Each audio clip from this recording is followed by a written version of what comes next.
Ես հասա Սարյանի մոտ, վերցրեցի թղթերս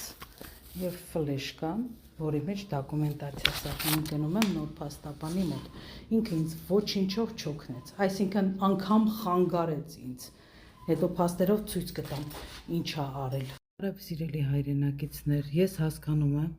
որ Սարյան Law Group-ն հաստատ ինչ-որ մեկին օգնել է և մեկին չէ, մի քանիսին։ Ես հիմա ինչ պատմում եմ իմ անձնական փորձի մասին։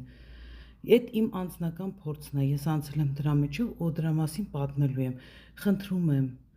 իրավապաշտպաններին Սարյանի չմտնեք, չասեք իմ գործը լավ արե։ Okay, ես ուրախ եմ ձեր համար, ձեր գործը լավ արե, իմը վատ արե, թույլ կտաք ես իմ վատ պրակտիկայի մասին խոսեմ։